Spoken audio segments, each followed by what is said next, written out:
And in John 6:5, he asked Philip, where can we buy bread to feed all of these people? Obviously, Jesus did not need help in this regard. He wanted to see if Philip would come up with the right answer. Philip, I have a question for you. We've been hanging out together now for well over 2 years.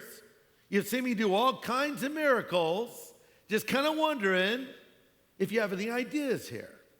Where can we get food to feed all of these people? Now, what should Philip's answer have been? Well, he should have said something along the lines of, well, that's not a problem.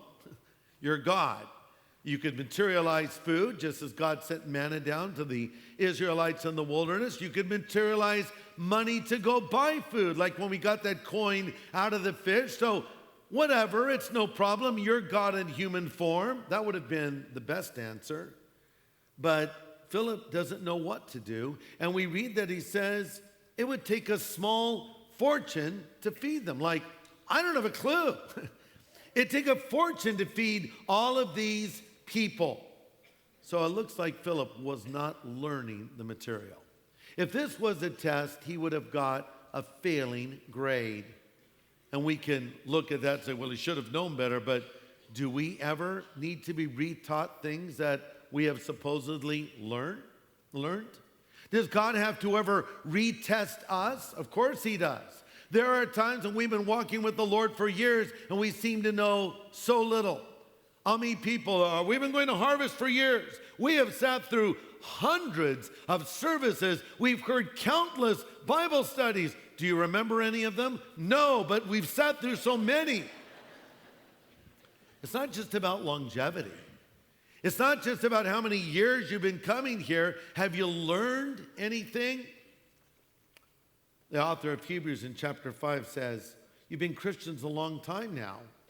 You ought to be teaching others. Instead, you need someone to teach you the basic things a beginner must learn about the Scripture. Well, you're like babies that drink only milk and can't eat solid food. And a person like that doesn't know much about doing what is right. A lot of people, though they've been around forever, are still like little babies spiritually. You should be teaching others, and you're going over the basics again yourself. It's easy to tell someone else to trust the Lord to provide, but it's another thing when you have to trust the Lord to provide. Maybe you're going through a test right now. All of a sudden, your faith is being tested. I heard about 2 college football players that were being tested, and they had to pass this test if they were going to play in the big game that weekend. And it was a pretty easy test. It was one where you fill in the blank.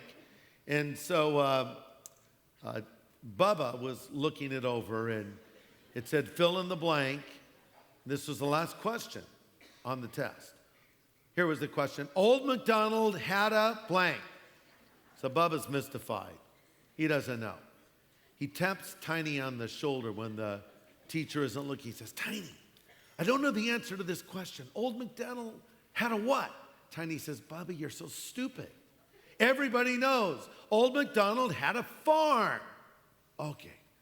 Then Bubba thinks about it for a moment, and he taps Tiny on the shoulder again. He says, Tiny, how do you spell farm? I can't believe how stupid you are, Bubba. You spell farm E-I-E-I-O.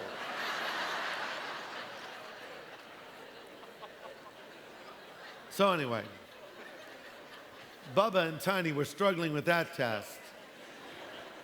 And old Philip was struggling with the test that Jesus gave to him.